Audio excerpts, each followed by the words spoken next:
Yeah, so my name is Mrunal Patel. Previously, I was with Sardar Patel Institute of Public Administration, SPIPA, which is a Gujarat government organization for preparation of competitive exams. So there I was the core faculty looking after their administrative and management affairs. I am also associated with Pandit Deendayal Energy University, PDEU, previously known as Pandit Deendayal Petroleum University. So they also have one Center for Continuing Education, CC, which is similar to your this Hansraj Nishtha. And on YouTube, I have a channel, The Mrunal Patel, and it has over 1.22 million subscribers. And I was also given the prestigious YouTube Golden Button Award for crossing the million subscribers. Separately, there is a startup company, Unacademy. Through there, I teach economy and other subjects. At Unacademy, my position is course director. Parallelly, I also wrote a book on UPSC's previous year's papers, which is a bestseller in the UPSC category for Amazon. And even if we combine the fiction and non-fiction category, then also it tracks around 24th rank among all the Amazon bestsellers in India. Anyways, enough of the introduction.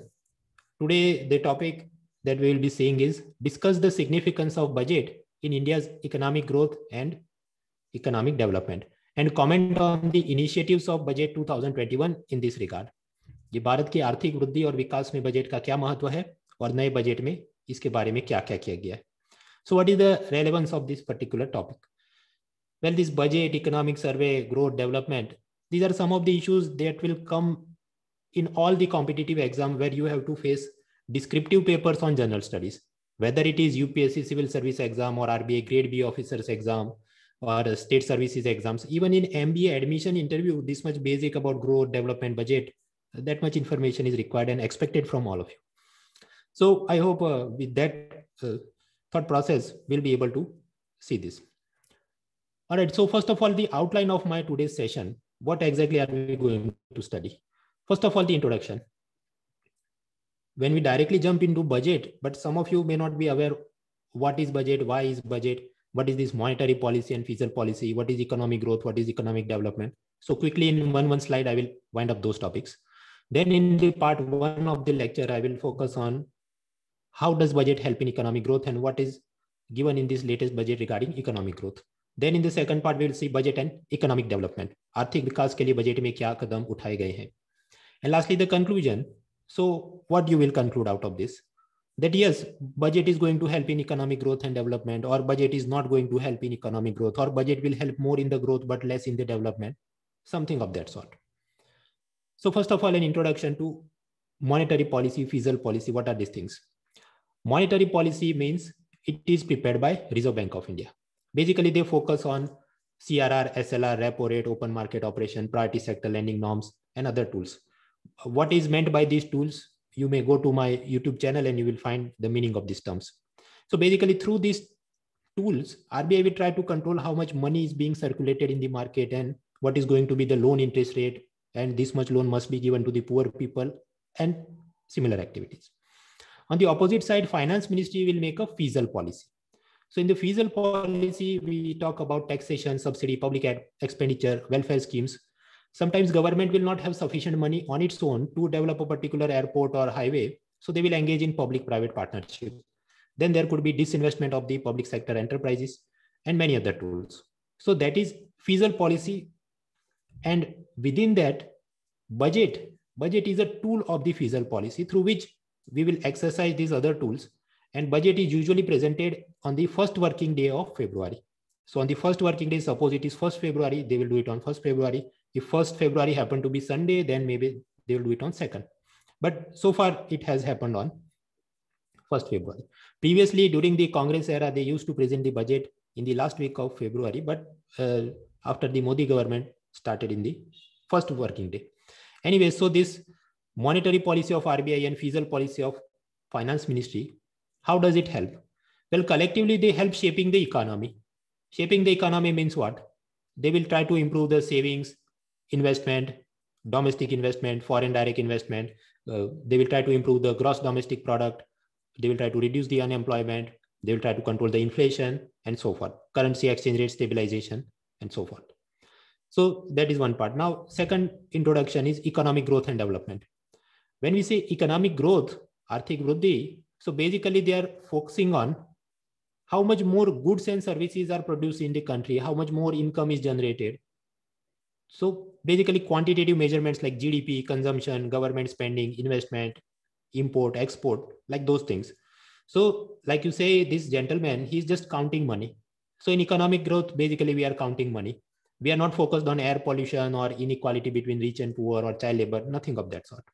If you want to focus on this type of thing, that air quality and or pollution is more, so the standard of living is less, well, then you have to go through second thing, which is known as economic development, Arthik Vikas. So economic development basically focus on whether this particular economic growth has resulted in improving the quality of life and socio-economic structure of the country or not. ये जो उत्पादन में बढ़ोतरी हुई, उससे अपने जीवन स्तर में सुधार हुआ है कि नहीं. For example quality of life, water, sanitation, literacy, life expectancy, infant mortality, maternal mortality. So those type of qualitative measurements could be there, and we will focus on human development index, happiness index, and so forth. So one side we have growth. So growth, basically you remember this guy counting money. And on the economic development side, you remember, okay, there is a teacher, education, there is a pregnant woman, health, and other things are being focused. Another concept is GDP. GDP, what is GDP? GDP, it is the market value of all the goods and services that are produced within the domestic territory of a country for a given time period. Given time period means usually 1 year. किसी एक वर्ष में आपके देश में वस्तु और सेवाओं का कितना उत्पादन हुआ है, उसको हम GDP बोलते हैं. All right. So for example, if I want to find the GDP of India, how can I do that? There is a simple formula. The formula is like this: C plus I plus G plus X minus M equals GDP. So C means consumption. When you are buying car, ice cream, mobile, computer, laptop. So if you are buying something, that means you are spending money. That means something was produced. So through this concept, you are focusing, okay, if this much was produced, then this much must be GDP. So one concept is C for consumption plus I for investment. For example, when an industrialist is building a new factory, buying a bulldozer, using the raw materials to create some products, that is investment part. Then there will be government expenditure, that is G. Plus there will be exports, because if we are exporting something, for example, tea and spices to Britain or Middle East, that means it must have been produced in India. So that means it is part of GDP. And on the opposite side, minus imports. For example, if we are buying a Ferrari car from foreign country, so then we did not produce it. It was produced by some other country. So we have to subtract it. So ultimately, by doing this C plus I plus G plus X minus M, the figure you get is GDP. So now the point is, if budget helps in improving these components like consumption, investment, expenditure, net exports means export minus import, then we'll say, okay, it will help in GDP. So अगर budget ने ये सब में consumption, investment वगैरह में बढ़ोतरी कराई, तो हम कह सकते हैं जीडीपी में बढ़ोतरी हो सकती है. Now, when monitoring the GDP, as I said, it is the market value of all the goods and services produced. So in the year 2018, total 140 lakh crore rupees worth of GDP was produced in India. Then in the year 2019, 145 lakh crore rupees. So how much is the growth? That means compared to previous year, you find the growth. It is just like finding the profit. So 140 to 145. So you do like that, 145 minus 140 divided by 140 times 100. The answer will be around 4.2%. So that is the growth rate for the year 2019 compared to previous year. Then 2020, what happened is Corona. So obviously the production will not be as great as 2019. So it turns out to be around 134 lakh crore rupees. So if you monitor 2020 as a percentage of 2019, the GDP growth rate will be what? Minus 7%. So it is economy is contracting, and other headlines you may have seen in the newspaper. Now, if I only predict this percentage is 4.2%, minus 7.7%. If I make it a separate graph, it may look like this. 2019, 4.2%. 2020, minus 7.7%. And what will be the case in 2021? ये अगले साल में पिछले साल की अपेक्षा कितना ज्यादा उत्पादन की आपको उम्मीद है? Then the economic survey predicts that it could be 11%. So if this is the graph, then you can see what is the shape it is being made. 4.2 minus 7.7, 11. This is V shape. So economic survey is predicting that there could be V-shaped recovery, and then they have made some suggestion, budget implemented some of those suggestions, and we are hopeful that hopefully it will happen. All right, so the introductory part where I explain what is monetary policy, fiscal policy, economic growth development. These are some of the concepts you should be familiar whenever you have to introduce the answer for a descriptive paper or even for the interview purpose. Now we enter into budget, the part one of our discussion, that is, how will this new budget help in economic growth? So economic growth, as I explained, basically you memorize that, recall that guy who was counting money. We have to increase the money generating activities. So I want to basically increase the GDP, and then I can say, okay, compared to previous year, there is 11% growth. So the components of GDP, again, I will repeat: consumption plus investment plus government expenditure plus export minus import equal GDP. In that case, if we want to increase the GDP, what should be done? We should do something about the import and export through budget. So you can visualize some tax angle could be there. There is one customs duty. Custom duty means it is a tax on imports and exports. So just focus on this equation. I want to increase the export, so I can say that GDP has increased. In that case, what I should do is I should reduce the customs duty on the exported items, so that the foreigners will find that our Indian products are cheap and they should buy it. Then it will encourage the production of the Indian products, and then it will improve the GDP. So yes, what we can do is, in the budget, customs duty on the India's exported items, we will reduce the customs duty. On similar logic, we should make the manufacturing cheaper in India, so that the exported products can appear more cheap. So then we should reduce the customs duty on the imported raw material, imported intermediate goods, which are used by Indian industry for producing goods and services in India. Related to that is Make in India and Assemble India, and other concept that is a talk for a separate lecture. And on similar logic, if Indian people are buying foreign imported mobile phones, then you know that we will have to do minus the imports. So whatever is being imported, well, that will not be good for GDP. So on that logic, we should be increasing the customs duty on the imported final products, final mobile chargers, final LCD televisions, so that people buy less of the imported things and more of the India made things. That helps in GDP. Of course, that is a thought worthy of debate, protectionism, and it is not good for the economy and Atmanirbhar, self-reliance, but that is again a matter for separate lecture. So yes, some of these things may have been done in the budget. So quickly, if you go through the budget document, they will show you customs duty. So as I said, final imported items, for example, camera module connect.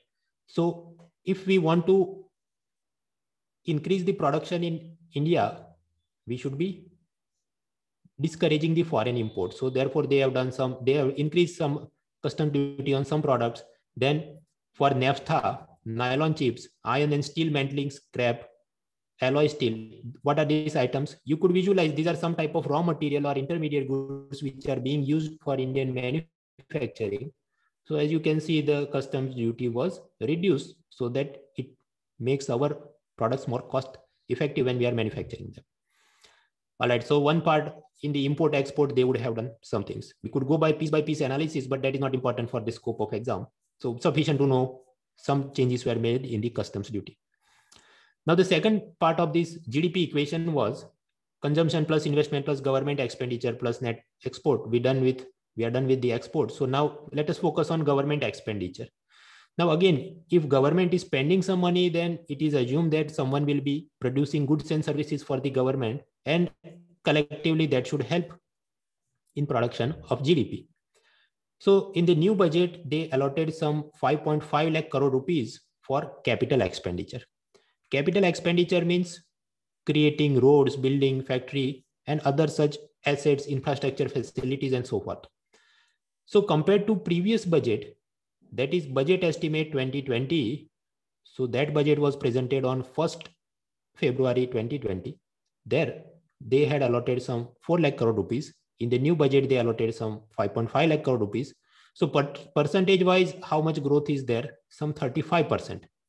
So they are bragging about it that this is going to greatly help the GDP. Although if you look at the revised estimates means after the particular budget has been passed and some months have progressed, then the new budget that is presented in the month of February, at that time they will reflect on the previous budget, how much money was allotted for the year financial 2020. That was around 4.4 lakh crores, and compared to that it is 25%. So again, people will engage in this pedantism that 35%, 25%, and then Congress, BJP and such debates will go. But those are not important for the scope of exam. Sufficient to know that government increased the capital expenditure. Now question, where exactly is this money going? For example, NABARD's micro irrigation fund, then agriculture infrastructure fund, then they are talking about setting up a development financial institution which will help in further financing of the infrastructure projects. Then some bonds for infrastructure, public-private partnership for bus transport, shipping ports, mega investment textile parks, that is MITRA, to encourage the textile manufacturing and export from India. Then many other things. So collectively, suppose tunnels are being created, bridges are being created. How does it help in GDP or economic growth? Well, there is a concept called multiplier effect. Sarkari kharch ka gunak prabhav. What is that? Suppose government is spending money to build a tunnel or bridge. Suppose 100 rupees have been spent. Then what will happen? Transport and tourism in that particular northeast area, Leh, Ladakh, transport tourism will improve. As a result, suppose taxi industry, hotel beds, hotel curtains, many such things will be required. And government will not be creating the hotel by itself. Government has simply created a road or bridge, but that has created demand for the hotels, and hotels have created demand for beds and curtains. So you can visualize in the back end, it will create demand for steel, cement, plastic, textile. And so like that, the production will improve and then GDP will improve. And all this steel, cement, plastic, okay, some of that may have been used in the tunnel, but you visualize those hotel beds and curtains using the textile, that is not provided by government. That is private investment by the particular hotelier or hotel entrepreneur. So it may happen that government spend 100 rupees on this infrastructure, and the steel, cement, plastic, textile, the private infrastructure 150 rupee additionally was created. So like that, multiplier effect is generated that helps in GDP as well as in creation of employment. यानी सरकारी खर्च में अगर बढ़ोतरी करेंगे तो उससे तो जीडीपी बढ़ता ही है, साथ ही साथ ये जो इन्वेस्टमेंट वाला आई कंपोनेंट है, निजी निवेश, ये होटल, बिल्डिंग, टैक्सी, उसमें भी बढ़ोतरी होती है. तो इधर भी हमारा प्लस हो गया और इधर भी प्लस हो गया. So then GDP will increase. Now, when government is spending so much money, always there is a criticism that if government is spending money, but government does not have enough tax resources, it is going to increase the deficit. Sarkar ka ghata बढ़ जाएगा and it will create new problems. So what is that angle? So we have to look at budget types based on deficit. Sometimes what will happen? The income will be less and government's expense will be more. आमदनी कम और खर्चा ज्यादा, then we will say it is a deficit budget, घाटे वाला budget. Sometimes reverse will happen. Income will be more, expense will be less, so we say surplus budget. And sometimes middle path may happen that both income and expenses are equal, then we say balanced budget. Although in the developing economies, pretty much all the time, the budget will be a deficit budget. Government's income is less, but the expenses are more because we have to spend so much money on infrastructure, defense, poverty welfare schemes, subsidies. So obviously we are going to have a deficit budget.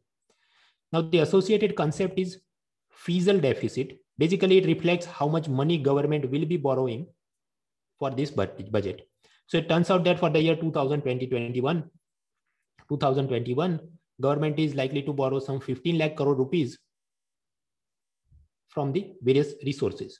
And then if we express that as a percentage of GDP, it turns out to be around 6.8% of GDP. That is the fiscal deficit of the government. Now, what is this fiscal deficit?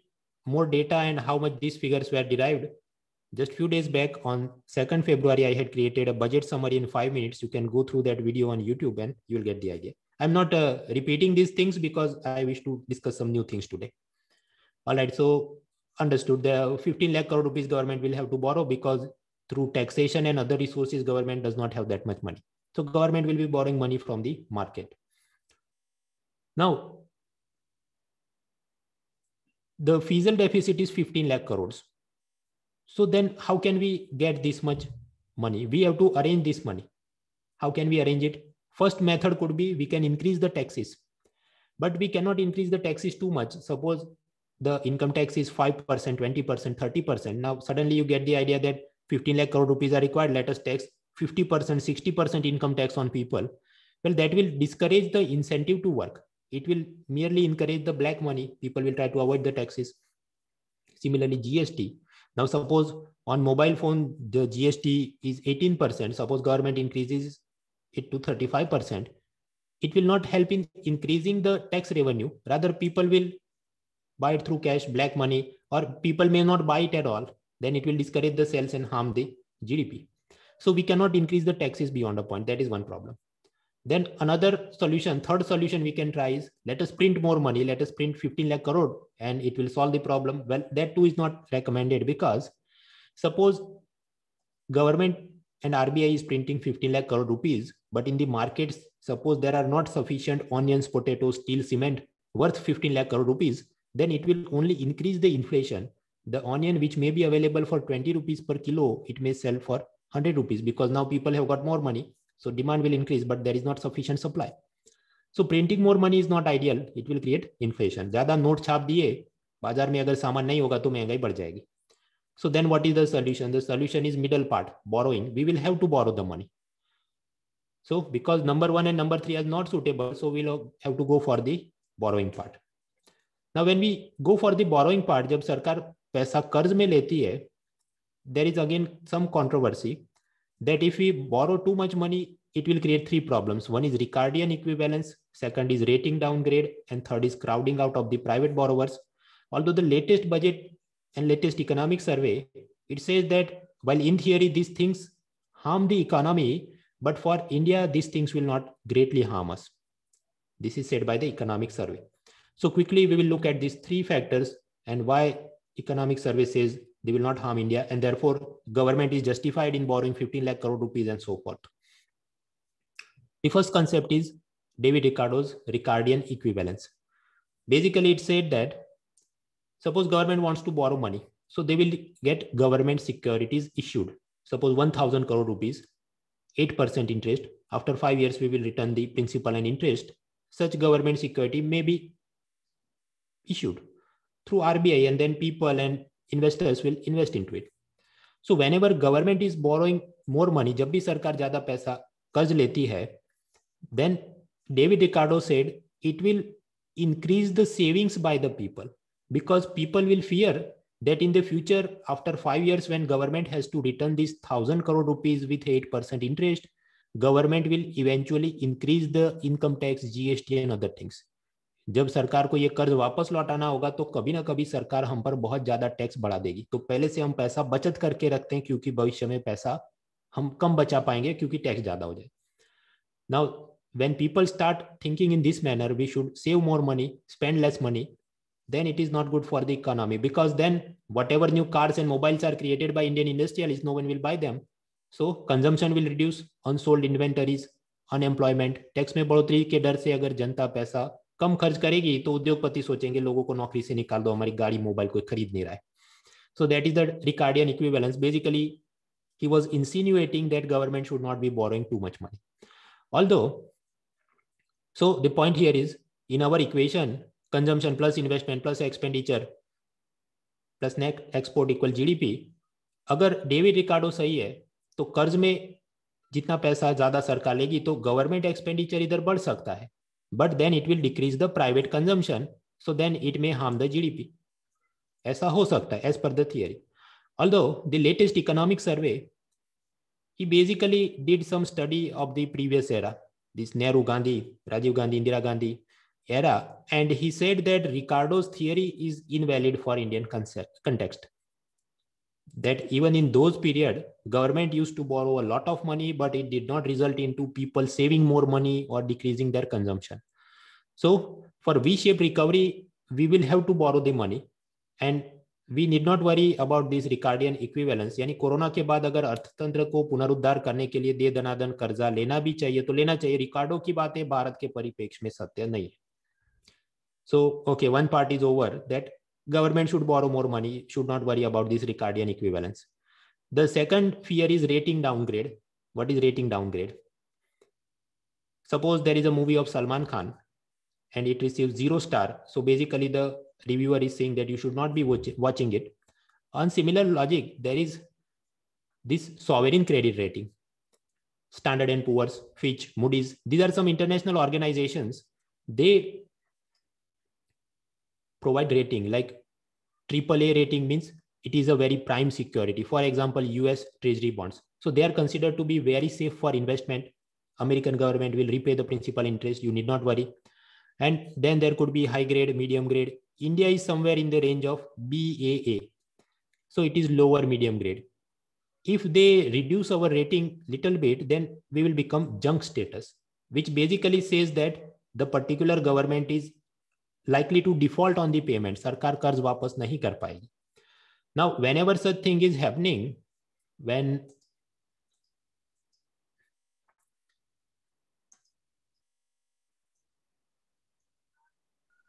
guys, you are requested not to unmute the screen. It is creating very much disturbance and sir is not able to focus.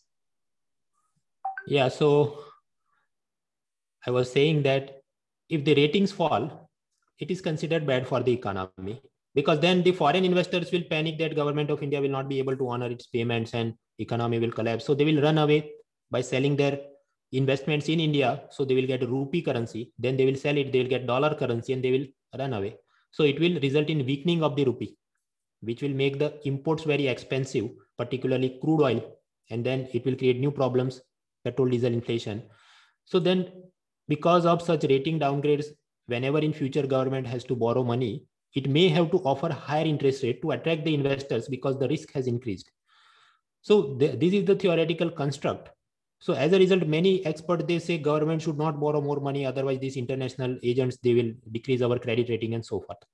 But again, in this latest economic survey, volume 1, chapter 3, the chief economic advisor Krishnamurthy Subramanian, he said that Indian government has no history of defaulting on its loan payments.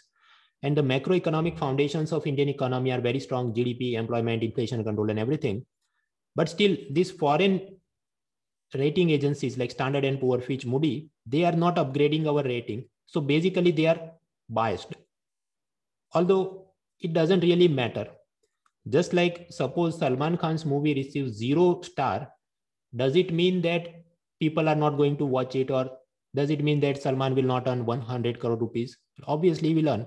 So similarly, just like film ratings don't matter, this credit rating doesn't matter for India.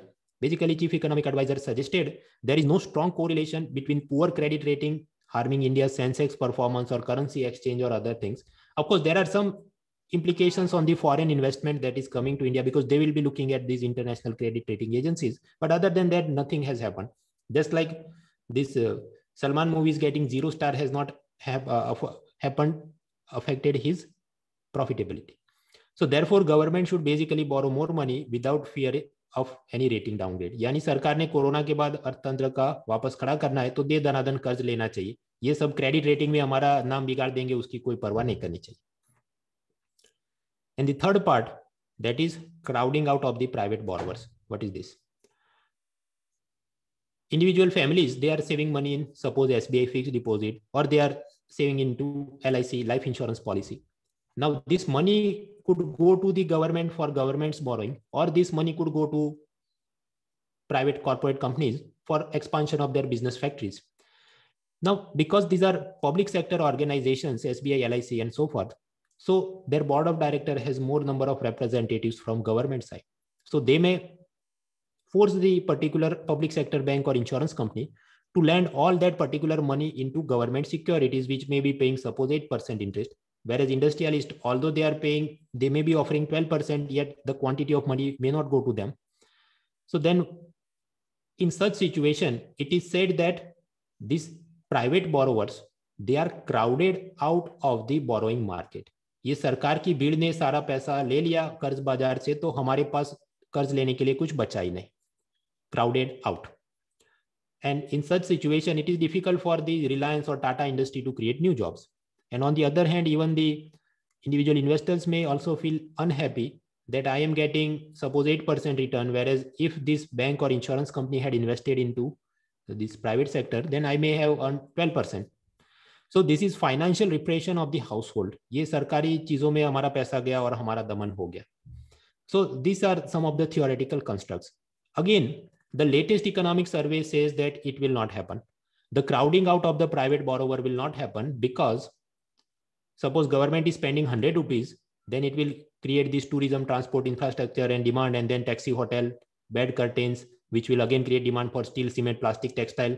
So the private industrialist will be buying those things, and then it will create 150 rupees worth of investment that will help in GDP. So like that, economic survey is suggesting that we need not worry about this crowding out of the private borrowers.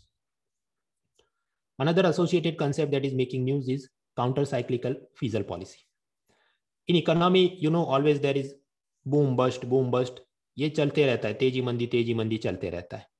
So in that case, what should be the response of government? Suppose there is a recession or depression, when economic growth is not doing well, you can obviously speculate that private consumption will decrease, investment will decrease, because it is a recessionary phase. So in such situation, government should increase the expenditure so that the GDP growth remains stable. मंदी के दौरान क्योंकि निजी निवेश और ये consumption कम हो जाएगा, तो उसका सॉल्यूशन क्या है? सरकारी खर्च में हमने बढ़ोतरी करनी चाहिए. So government should borrow money and they should spend it. That is known as counter cyclical fiscal policy, प्रतिचक्रीय. And economic survey says, look, this is happening in United Kingdom. See this blue color, basically that is showing the government expenditure, and red color showing private sector. So whenever there is a recessionary phase, obviously the private sector expenditure will decline, but then government is increasing its expenditure so as to return the economy back to normalcy. So in the USA, UK, this thing is happening. Although economic survey found that it is not happening in India. So government of India should be doing this counter-cyclical policy. And therefore government is justified in doing some things that can help the economy. So therefore government is justified in borrowing 15 lakh crore rupees. It is not a bad thing and so forth. All right, so we are looking at GDP components. Export is over, government expenditure through borrowing, we have done it. Now what has been done for the improvement of investment and private consumption in the latest budget? Now in budget, you should be aware there are direct taxes and indirect taxes. Indirect taxes, companies making profit, they will have to pay corporation tax. Some companies will say we have zero profit, then they have to pay minimum alternate tax MAT. People will have to pay income tax on their income. If you have made some investment in house or share and then you are selling it at profit, then on the profit part, you will have to pay capital gains tax, CGT, and some other taxes. Then there are indirect taxes like GST on goods and services, then petrol, diesel, natural gas, aviation turbine fuel, crude oil. These 5 hydrocarbons, GST is not applicable. On them, union government will charge excise duty and state governments will charge value-added tax. At some point when GST Council says, after that, they will be brought into the GST regime. And then there could be this customs duty and other indirect taxes. All right, so what has been done? Something must be done here to encourage the private sector investment. So on the corporation tax part, what is done? Some benefits were given to the startup companies, affordable housing related real estate construction companies.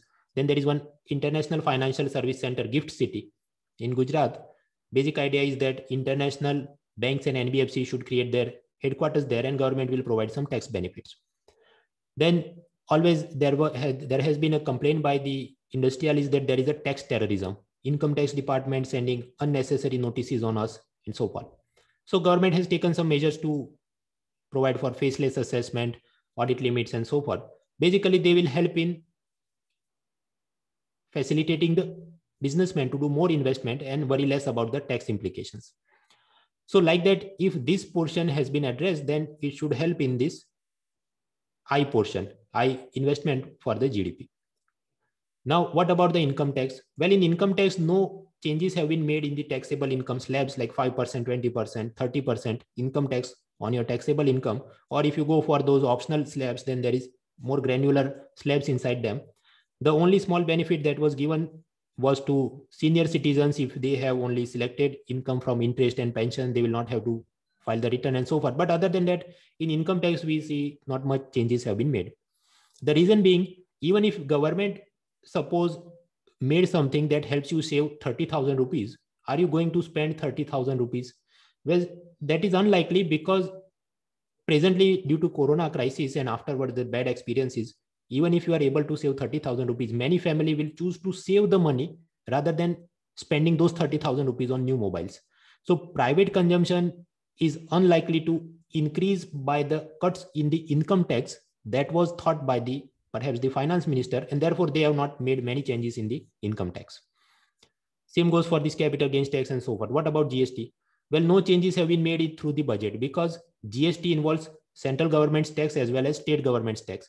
So there is a separate GST council with state representatives. So union cannot unilaterally change the GST. They will have to get it through separate GST council. So GST related announcement you will not find in budget other than some simple things like we are facilitating some administrative mechanisms. Excise, petrol and diesel. Well, ideally, if they reduce the taxes, maybe then it will encourage the transportation sector. But government is not reducing the excise duty on petrol, diesel. Why? Because they also need money to run the welfare schemes. And on customs, we learned what has happened in the latest budget. So that is the taxation part. Now, within that, there are some concepts like what is surcharge, what is cess. As I said, I created a video on 2nd February, budget summary in 5 minutes. Of course, it went for 40 minutes, but you can watch that one to gain more clarity about cess, surcharge and other things. For mobilizing the investment, what else has been done? Most of you would recognize this guy, Vijay Mallya. He took some loan, he did not return them, and then he ran away to Britain. So that is a problem called non-performing assets or bad loans. So as long as the public sector banks, for example, State Bank of India, Bank of Baroda, their balance sheet is under stress because there are so many non-performing assets. So previously, Economic Survey had suggested that we should create a bad bank. Bad bank's job will be to purchase such bad loan papers, and then it will help clearing this balance sheet of the public sector banks, and then they will be able to lend out fresh capital to the new businesses. So it was suggested by this previous Economic Survey. So accordingly, what will happen? Government announced we will create some type of bad bank that will purchase all these bad loan papers. So ultimately those loan papers and liability will reach to the bad bank, and then bad bank will do what? They will have those loan papers. They will pay the money to the State Bank of India. State Bank of India will give it in the form of investment to some industries, and it will help in GDP. And then what will happen with these particular bad loan papers? Well, the bad bank may try to resolve it into some mechanism, for example, reducing the interest rate or extending the loan tenure period for the particular industrialist, or converting those loans into shares and then selling the shares. Or in the worst case, they may just simply auction the company. So for mobilizing the investment, what reforms have been done? In the new budget for banking, they said we will create a bad bank, but they are not using the word bad bank. They have used the word asset reconstruction company and asset management company, which will take over the bad loans from the public sector banks. Then some mechanisms for Basel compliance and farmer loans and so forth. Basically, you can visualize they will help circulating more loan money into economy. What about the finance and share market? Now, share market has many separate laws like SEBI Act, Depository Act, Security Contract Act. So government has announced we will combine them into a single law known as some securities market code. So that will make the things much easier, and it will boost the investors' confidence. Then more investment will flow and it will help in GDP. Similarly, for the insurance sector, foreign direct investment limit has been increased from 49% to 74%. So more of the foreign investment will come to India into insurance sector that will help in GDP's I component. All right, so through this GDP's I component, investment, bad bank, insurance, tax terrorism will reduce, and it should help in GDP. Now, that is not to say that the rivers of milk and honey are flowing in India. Ghee doodh ki nadiyan to nahi beh rahi hai. Particularly when we talk about the investment in research, development, and innovation. The latest Economic Survey, Volume 1, Chapter 8. Observe this graph. The blue line, it shows how many patents were filed by non-residents, those who are not living in India but filing patent in India. So in the graph, you can see majority of the patent applications are coming from non-residents. Whereas how many residents, you can see the green line, it is in the lower area. That means within India, less number of patents are filed by Indians compared to this non-resident Indian. So that means research development, we are not doing well. even though government of India is providing a lot of tax incentives, subsidies and grants to the corporate sector, encouraging them to invest money in innovation, research and development, yet they are not doing it. If we look at the top 10 economies of the world, they are spending nearly 1.5 to 3% of GDP on research development. In case of India, it is less than 1%, maybe around 0.65% only. So as a result, it is not creating the multiplier effect in improving the GDP as it should. All right, so our topic was budget, economic growth, development, introduction over part 1. How it will help in economic growth through the equation of GDP, we have seen that. Now the second part, that is how it will help in economic development. Economic development means we are not merely counting the money, we are looking at literacy, health, standard of living, air pollution and many other things. तो ये सब आर्थिक विकास के लिए budget में कुछ किया है कि नहीं? Well, whether they have spent or allocated enough quantity of money for healthcare, education, skill development, poverty, hunger. Well, we can go through the numbers and talk about some schemes. Basically, the criticism going on is like this. Observe the education sector. In the 2020's budget, some 99,312 crore rupees were allotted. In the latest budget, that is 2021 budget, 93,224 crore rupees allotted. So it shows what? That in the education sector, government has not allotted more money. Instead, it has allotted less money. Similarly, for social welfare, 53,000 crore reduced to 48,000 crore and so forth. In some cases, they have increased the expenditure. For example, of the scientific department, 30,000 crore, and they increased it to 30,640 crore only. However, looking at the corona crisis, the amount of research development required, the government should have spent more money and so forth. तो basic idea is नए budget में अलग अलग क्षेत्रों को या तो कम पैसा दिया है या ज्यादा पैसा दिया तो इतना ज्यादा नहीं दिया जिससे कि अच्छा काम हो सके. That is the usual criticism. There is another way of looking at the budget, economic growth and development, through which I call 6 pillars. First pillar is money, banking, finance, insurance. Second is budget. Third is international trade. Fourth is sectors of economy, agriculture, manufacturing, service sector. Fifth is infrastructure. And lastly, human resource development. Within that, we look at this poverty, health, education, skill development, hunger, and so forth. Now, that type of detailed discussion for the scope of UPSC prelims and mains, it is difficult to summarize in 1 hour. So basically what I have planned is every Tuesday night 9 p.m. I will be doing free live classes on that purpose. And you will find those links at mrunal.org/download, where this thing will be going on Tuesday 9 p.m. Every alternate Tuesday. हर दूसरे मंगलवार को ये कार्यक्रम होते रहेगा. So now let us conclude. The question was about budget, economic growth, development. What is the conclusion? Well, in the conclusion, because we are preparing for a government exam, so the conclusion could be something of an appreciative tone. So through the counter-cyclical fiscal policy, which is focusing higher spending on capital infrastructure and social infrastructure, Budget 2021 is trying to boost the economic growth and development for India. They are trying it. Hopefully, this budget, combined with the successful completion of the vaccination, will help achieve V-shaped recovery for India as predicted by the latest economic survey. Budget में पैसा खर्च किया जा रहा है जिसकी मदद से अपने आर्थिक वृद्धि विकास में मदद होगी, कोरोना वैक्सीन आएगी और सब ठीक होगा. ऐसा कुछ एप्रिशिएटिव टोन में हम कंक्लूड कर सकते हैं, particularly for the government exams and job interviews. So that is what I wish to speak from my end. Now I forward this to the moderators of this session. आपको अगर आप कुछ पूछना है या क्या? Thank you very much, sir. You indeed explained every topic and aspect in a very prolific manner. We received many of the questions right from the starting when we announced that Mrunal Patel sir is going to explain the budget 2021. So we will take some very important questions. Our team has filtered out very relevant and important question, which I would like to ask, sir. Please do. Okay, sir, the first question is that as we know that the unemployment is at record high in India, and right. it's still rising sharply in India.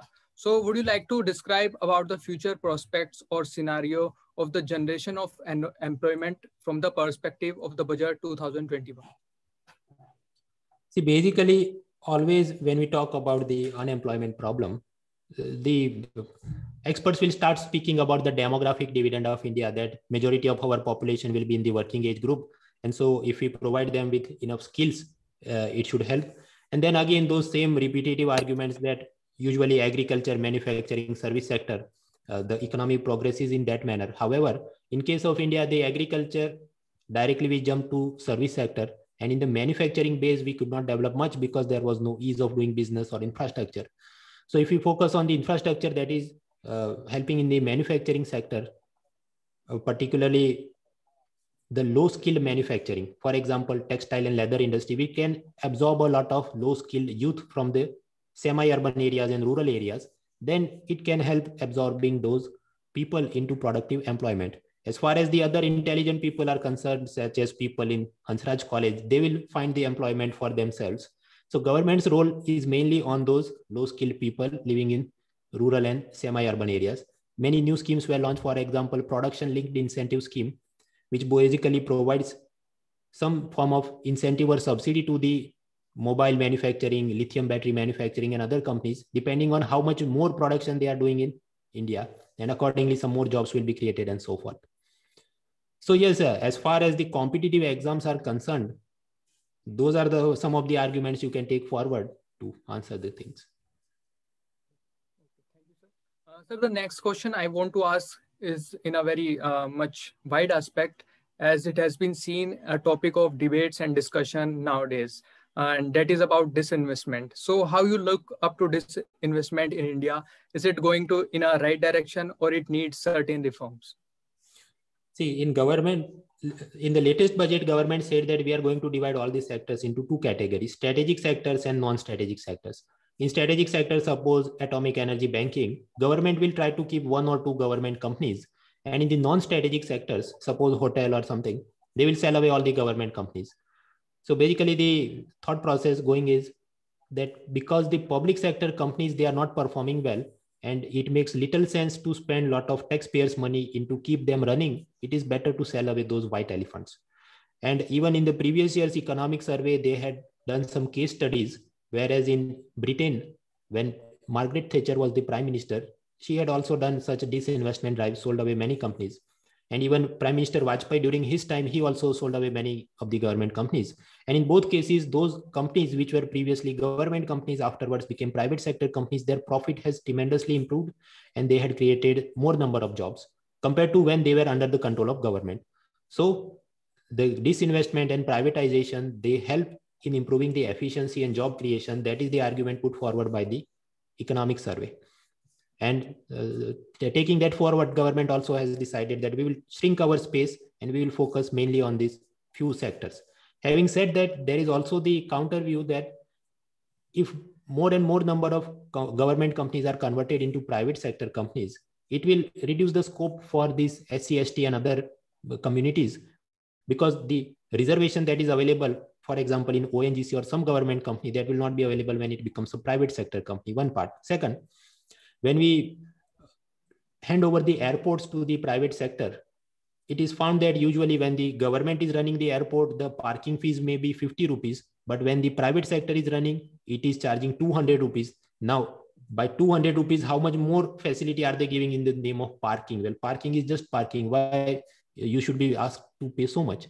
So similarly, hospital, education, and certain critical infrastructure, it may become more expensive or less affordable for the common people, particularly in the lower middle class families and poor families. So those are some of the apprehensions, and that is all the debate surrounding the disinvestment.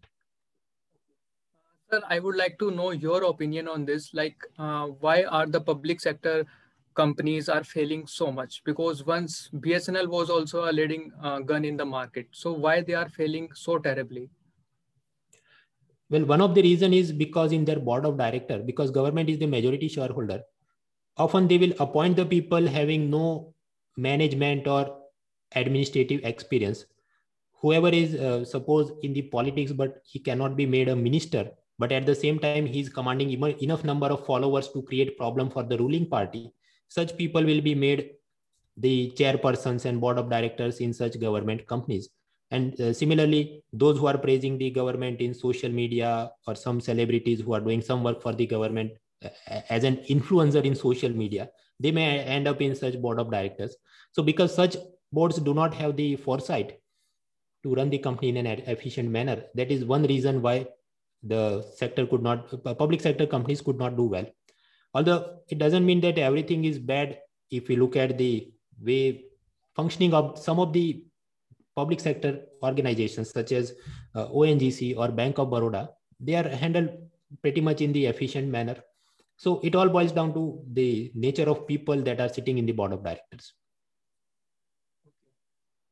Of course, some people will also go into the negative side, like Ambani and Adani have paid money to the board, so they are deliberately failing them and so forth. But those are not the things worthy of discussion for the government exam preparation. Yes, sir. I also remember once 3 to 4 months back, article was published in Economics Time that an MBBS was made the ONGC director. So yeah, these things happens in India. So sir, next question is, what is the biggest challenge to India's economy post COVID-19 pandemic? Well, there will be, the economic survey has suggested there will be a V-shaped recovery, but most of the experts, they fear it will be a K-shaped recovery. See, K, it has a one arm that is going upwards, that is this technology, e-learning companies, work from home, and all e-grocery delivery companies. And then there will be a downward slope in the K, which is this hotel, tourism, restaurant, gym, spa, and many other sectors. So the biggest challenge for the government is looking after those downward slope of the K, those sectors which are not going to recover by themselves, and they will require a lot of help from the government. That is one problem. And second is these unorganized sector workers. For example, in many these small shops, restaurant, hotels, the people who were working and they had to leave their jobs and return to their villages.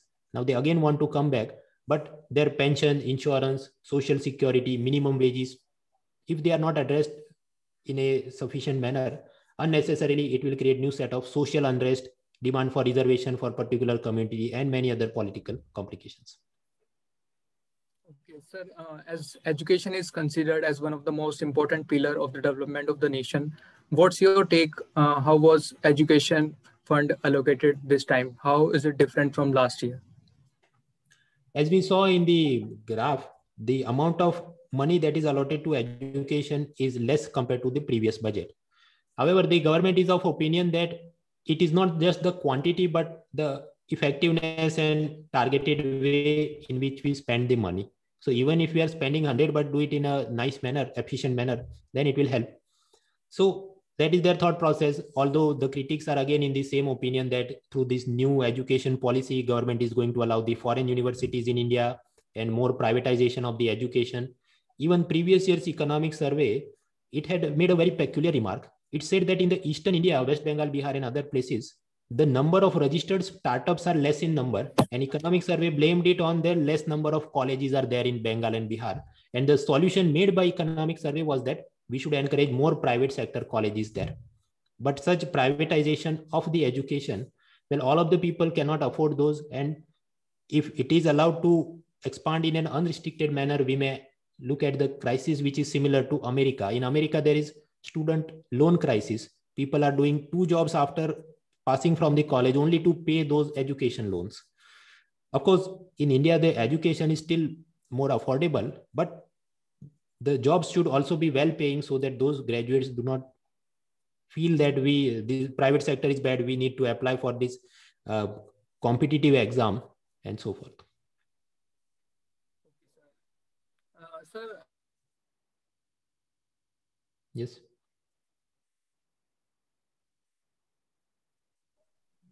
Sir, I think Economist Abhi Barua has said that this is a bold budget, and however, it does growth. 2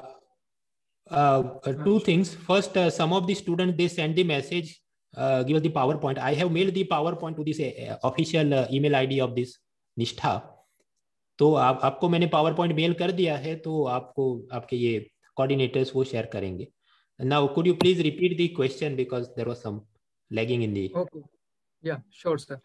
Sir, my question was that Economist has said that this is a bold budget, but however does not adequately address concerns over inequitable growth, which has been a worry across the globe due to the pandemic. What's your take on this? Yes, it is very true that even after Corona, if you look at the growth of the entire economy, as we saw in the graph, -7% growth. That is correct. But if you look at the wealth of this Elon Musk or Mukesh Ambani, it has grown tremendously. Even within the education, these e-learning companies, they have grown tremendously. This grocery delivery and many other things. So there is growth. There was a report by the Oxfam, which is a non-government organization in United Kingdom.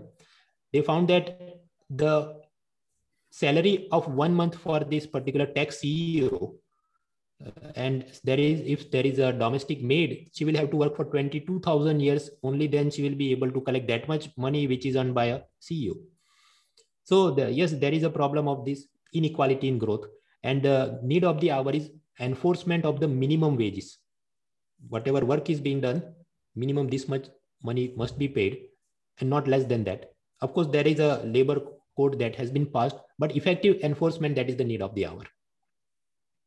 Okay, sir, I would like to ask one last question, and that is about a very prevalent topic about the farm laws. What are your take on the farm laws and how budget is going to change this?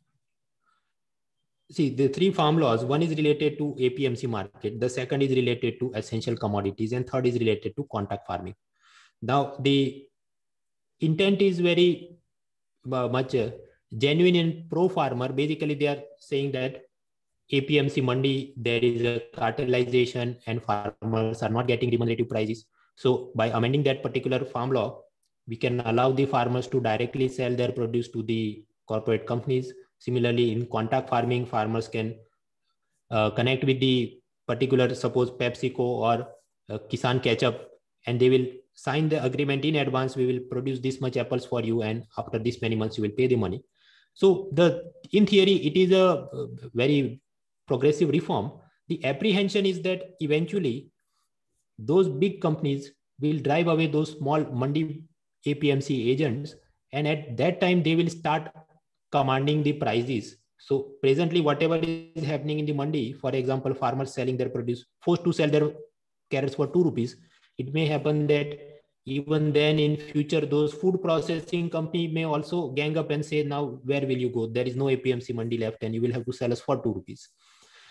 Similar exploitation, people draw parallels to this, how this Ola, Uber and Zomato delivery boys and others are being exploited by their respective organizations. Even Amazon, there are controversy of how they treat their delivery boys and warehouse employees. So the need of the hour is, that doesn't mean that we need not be doing any progressive reforms. Need of the hour is to ensure that minimum wages and exploitation, minimum wages must be given, exploitation must be prevented, and the effect, some remunerative prices must be given to the farmer. Of course, there are some laws like there are some regulations such as 1.5 times of the production cost will be paid through minimum support price, but minimum support price does not cover this many commodities and so forth. So yeah, yes, the way forward is to ensure that farmers are not exploited, but at the same time, yes, we require reforms in the APMC structure. So new laws will be inevitable in that regard. So sir, with the final question, we have come to an end of the highly informative session, which made you winning encomiums from all the participants who attended the session, because you made budget understanding very easy. And I think the only doubt which students should have right now is that if it is so much easy, why do parliamentarians fight on this on a daily hour basis? So with this note, I want to inform the closure of this marvelous lecture. I thank each and every participant who attended the event and made this a grand success. Lastly, and most importantly, I thank Mrunal Patel sir for giving his very valuable time to the young guns of the nation. Thank you so much, sir, for imparting so much of skills and knowledge to us. Thank you, sir. Thank you all the participants. Thank you very much, और आप सबको बहुत बधाई है ये कार्यक्रम के लिए, and I wish you all the best for your exams. Thank you, sir. Guys, the session is officially over and all of you can leave the meeting. I hope everyone enjoyed the session. Thank you so much.